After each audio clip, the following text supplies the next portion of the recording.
Why do you feel nothing when your birthday arrives? Why does Christmas and New Year feel like surveillance instead of celebration? Why do you decline every invitation, shut down every party plan, and feel relief when these days pass without acknowledgement? Everyone around you thinks you're damaged. They whisper that you're holding grudges, that you need therapy, that something broke inside you. But what if the opposite is true?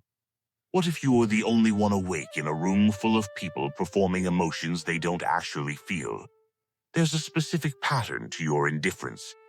It didn't appear randomly. It built itself year after year through data your nervous system collected while your conscious mind tried to pretend everything was fine.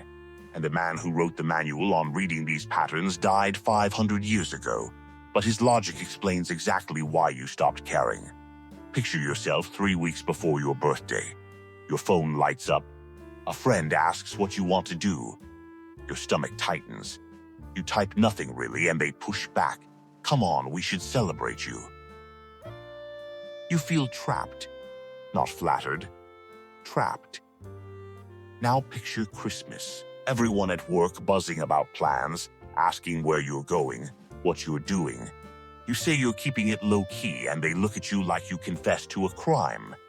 The pressure to perform joy becomes heavier than the actual day. This is the modern trap. Society built a calendar of mandatory emotional events and declared that refusing to participate means something is wrong with you. You're supposed to want the attention, the gathering, the ritual. And when you don't, when you genuinely feel nothing, they don't ask why. They diagnose you. But here's what they miss. Your indifference isn't random depression. It's not bitterness. It's something more surgical. Your nervous system learned that these days don't deliver what they promise. They promise connection and deliver performance. They promise meaning and deliver obligation. And after enough repetitions, your brain stopped assigning value to dates that only brought tension disguised as celebration. You're not broken. You're efficient. You cut what doesn't serve you. But the world can't tolerate that, because your refusal reveals that the whole performance was always optional. Machiavelli spent his life watching power move through Florence. He saw princes rise and fall. He watched the church manipulate populations. And he wrote one brutal truth that everyone hated. People judge by appearances, not by reality. When you refuse to celebrate, you're violating an appearance. Society demands that you look grateful, that you perform joy on command, that you participate in rituals that bind groups together through shared emotion. These rituals aren't about you. They're about control. They're about making sure everyone stays predictable, manageable, visible.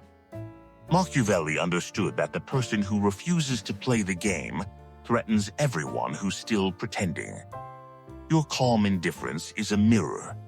It shows them their own performance. And that makes you dangerous. In this video, you're going to see 4 Machiavellian frameworks that show you exactly why you feel nothing on these days, why that feeling is logical, and how to stop apologizing for it. This isn't about becoming cruel. It's about understanding that your emotional honesty is a form of power most people will never access because they're too afraid of being disliked. Number 1. The principle of accumulated evidence. Your indifference didn't arrive overnight. It built itself through repetition. Every birthday where you sat at a table full of people and felt completely alone.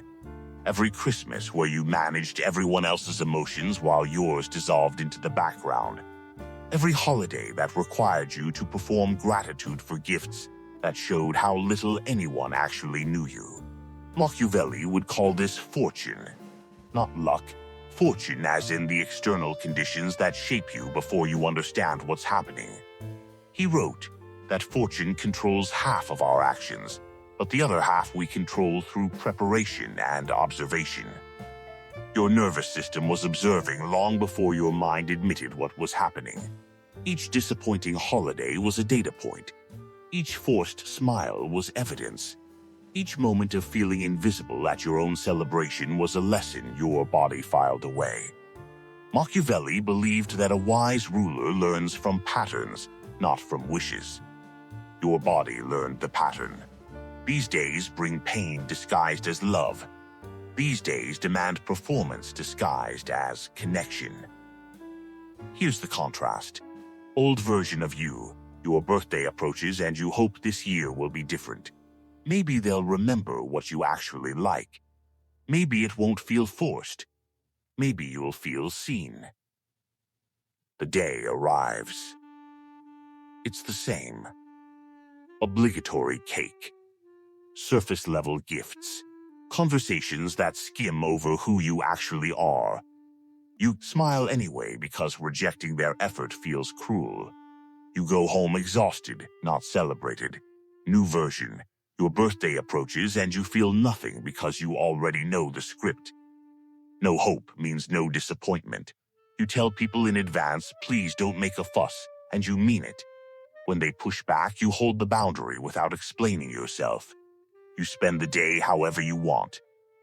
Quiet, productive, invisible to the calendar.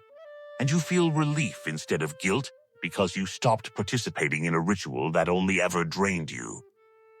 Strategic instruction. The next time someone pressures you to celebrate, say I appreciate it, but I don't celebrate that way, and stop talking. Do not explain. Do not justify. Explaining is an invitation for them to argue with your reasons. Silence is final. Number 2. The principle of emotional self-protection. Machiavelli wrote that it's better to be feared than loved if you cannot be both. But he also wrote something quieter. Cruelty used well is cruelty used rarely, and only when it secures safety. Your refusal to celebrate is a form of this. You're not being cruel to others. You're being strategic with your own emotional resources. Every time you let someone throw you a party you don't want, every time you show up to a holiday gathering that exhausts you, you're spending energy on a transaction that never pays back. Psychologists call this emotional self-protection. When repeated disappointment follows the same trigger, certain people, certain situations, certain dates, your brain lowers expectations to avoid pain. You stop hoping too loud. You reduce anticipation so the letdown doesn't cut as deep. Machiavelli would call this preparation. You're preparing for the reality that these days bring, not the fantasy everyone else performs. Here's what most people miss. You're not avoiding joy. You're avoiding the performance of joy. Real celebration doesn't need a calendar date. Real connection doesn't need a reminder notification. Real love doesn't show up once a year with a card and call itself present. Old version. Thanksgiving arrives. You get the invite. You don't want to go, but guilt pulls you there anyway. You sit at a table full of relatives who ask invasive questions but don't listen to the answers. You become the emotional manager of the room, distracting, diffusing, performing. You leave feeling more alone than if you'd stayed home. But you went because not going would make you the villain. New version. Thanksgiving arrives. You decline the invite. No long explanation. Just I'm keeping it quiet this year. They call you selfish. You don't argue. You spend the day exactly how you want. Reading, working, resting. No hypervigilance. No people-pleasing. No pretending. And the absence of tension in your body tells you everything. This was the right choice. Strategic instruction. Identify the one holiday or celebration that drains you most. This year, opt out completely. No compromise. No half attendance. Send a single message, I won't be able to make it. If they ask why, repeat, it just doesn't work for me this year. Do not negotiate. Number 3. The principle of arbitrary authority. Machiavelli understood that most authority is invented. Princes claimed divine right. The church claimed moral supremacy. But strip away the costume and you see the same thing. Humans convincing other humans that certain rules are sacred when they're just useful for control. Holidays are arbitrary authority. December 25th is not inherently more sacred than December 24th. The anniversary of your birth is not cosmically significant. These are social contracts everyone agreed to without questioning. And the moment you question them, you become a threat to the system. Your brain doesn't code your birthday as different from any other day.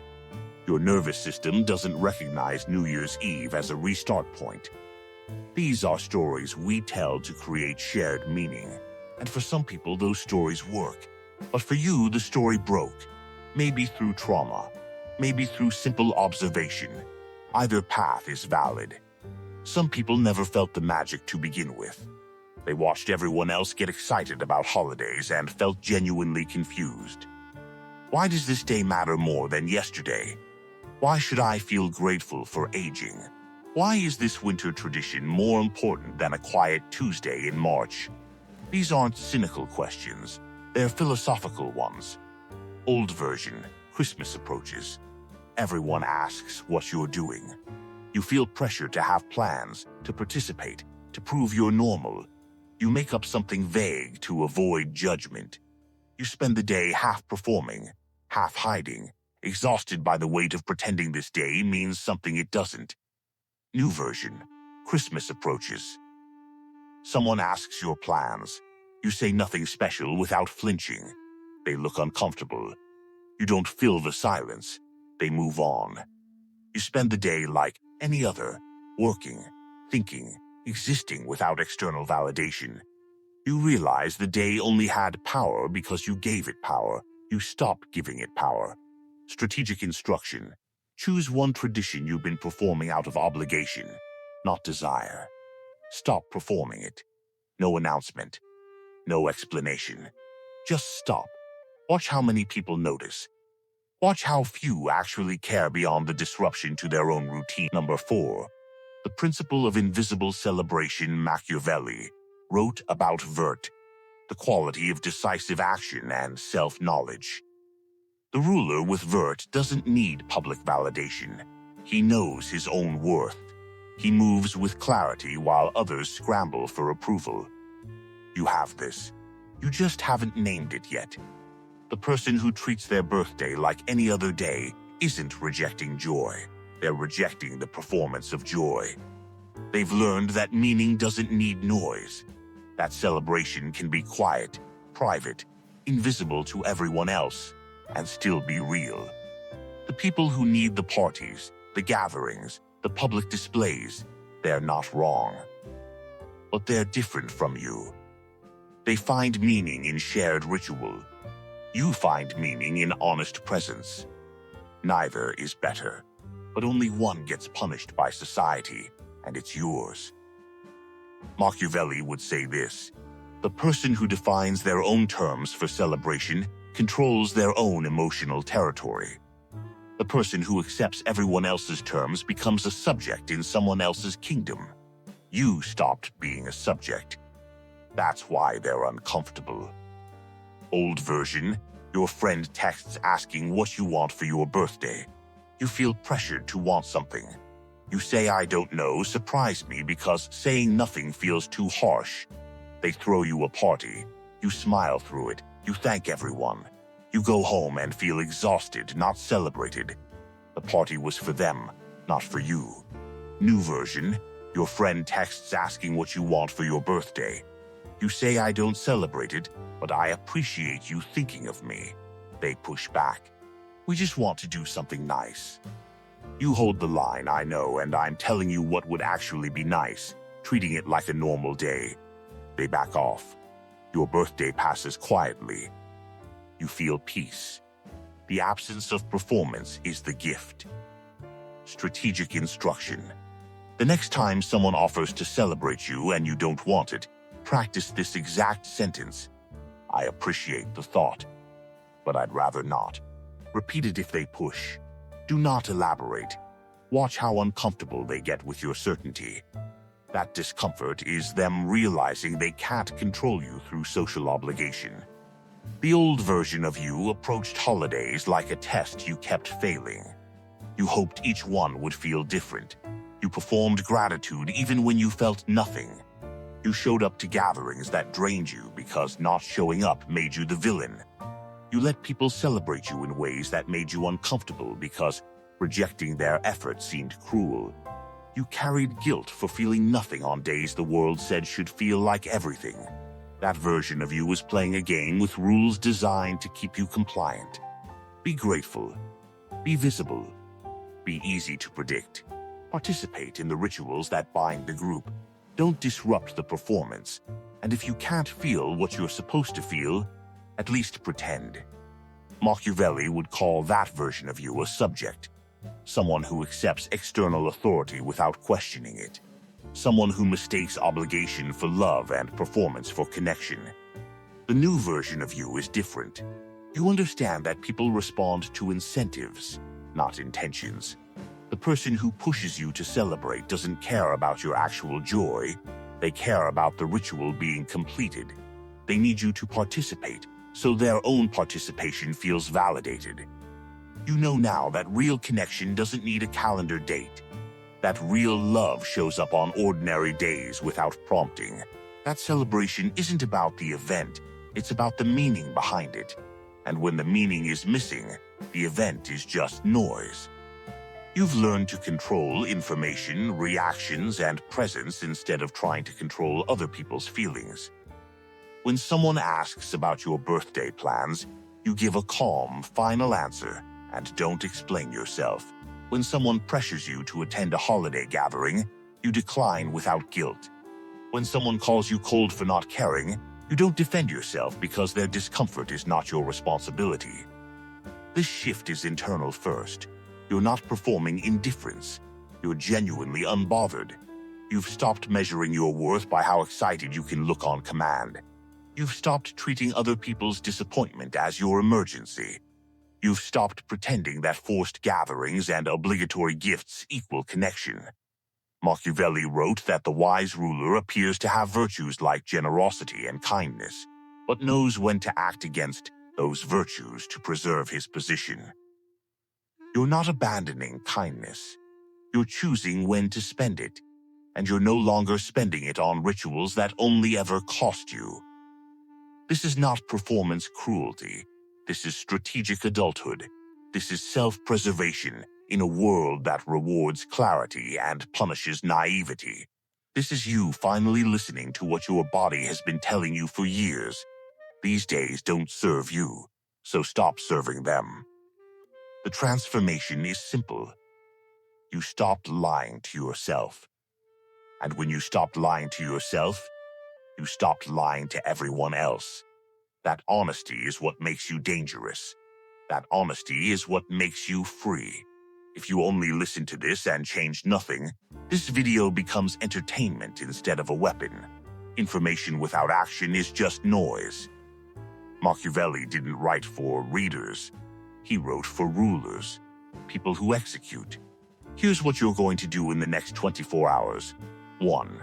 Identify the next celebration, holiday, or event you've been dreading. Decide right now that you will not attend or participate. Send the decline message today. 1 sentence. No explanation. I won't be able to make it.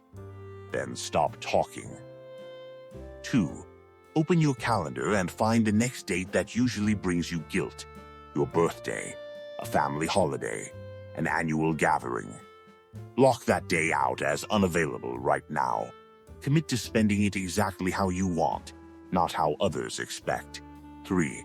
The next time someone asks, "What are you doing for holiday?" Practice this response, keeping it low-key. When they push for details, repeat, just low-key. Do not elaborate. Watch how quickly they move on when you stop feeding the conversation. 4. Go through your phone and identify one person who only contacts you on obligatory dates, birthdays, holidays, special occasions. Notice the pattern. Real connection doesn't need a calendar reminder. Stop treating their obligatory messages as meaningful. 5. Write down the last celebration you participated in that you genuinely didn't want to attend. Write down what it cost you: time, energy, mental peace. Then write down what you gained. If the cost outweighs the gain, commit to never making that trade again. Choose at least one of these actions and execute it within 24 hours. Not next week. Not when it feels less uncomfortable. Now. Because comfort is what keeps you performing emotions you don't feel and attending events you don't value. Machiavelli understood that the person who waits for perfect conditions never acts.